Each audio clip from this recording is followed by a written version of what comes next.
So I came here as a Canadian artist. I grew up in a place called Petrolia, which was the first place in the world to discover crude oil.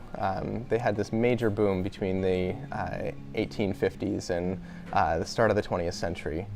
But what was strange about growing up there was that they ran out of oil about 100 years before I moved there. And so I grew up in this place that had really fallen on hard times, had this kind of evidence of past grandeur, but really not a lot to show for it at this point. And so sort of understand that, the kind of temporary nature of that, and sort of really have come into everything, come into my work understanding economies through boom and bust cycles. And over the past 10 years, my own work has been really looking at industry through that lens of fragility, and really thinking about post-industrial landscapes, specifically looking at brownfields, and thinking about what do you do next with those spaces and how do you deal with that lost purpose.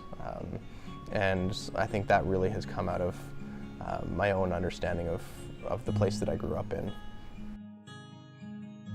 So what I'm doing right now in Iowa is I've been working on a site-specific project that really stems from the history of what's generally talked about as Mount Trashmore, but it has this really interesting layered history, which began with being a kind of shanty town and grew into a pretty small community called Stumptown.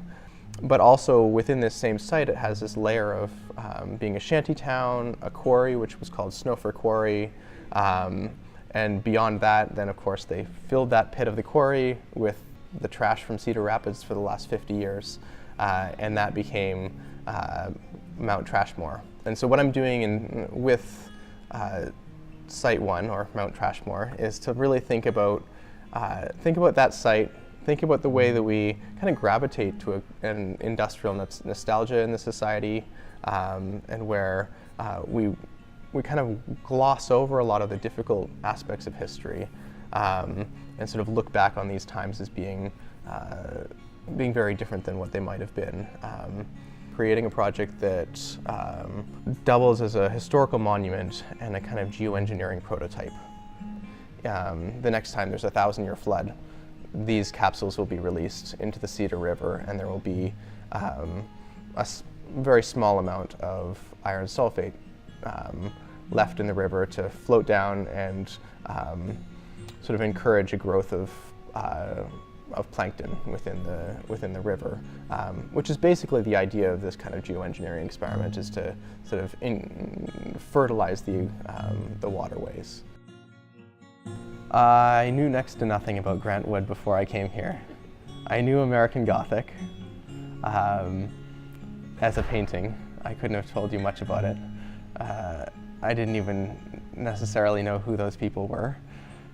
But that was the extent of what I knew about Grant Wood coming in here. And it's been really interesting to get to know a little bit more about him, to go on tours with the other fellows, and to really use that as an opportunity to really think about Grant Wood and think about the context of Iowa and think about sort of why he was making the work that he was making. And yeah, I guess I've sort of embraced that to a certain extent and really come to appreciate it in a way I didn't before. And to me, that's one of the things that the Grant Wood Fellowship is really about, is about taking, about artists, allowing them the time to do what they need to do at that time. For me, it was time to think for a while and develop a project, which is a major shift from anything that I've done in the past. Working at a university that has a really excellent grad program is something that is a really unique opportunity. And working with the grad students here has been a kind of amazing opportunity. They all have really exciting practices, doing really interesting work. Being able to see what they're doing, it's quite inspiring. But also being able to bounce ideas off them, being able to really kind of take what I can from my colleagues and understand the sort of the range of the work that's being done here has been really exciting. So following the fellowship at University of Iowa, I'll be moving to Binghamton, New York, where I'll be taking on a position at Binghamton University, heading up the printmaking department. And this is a really exciting opportunity for me to be able to, first of all, take what I've learned here in one of the top printmaking departments in the country and really be able to bring that to another place, but also to really, I guess, make it my own, and to really work with students in and kind of create a new direction for this department, which I think is going to be really an exciting opportunity for me.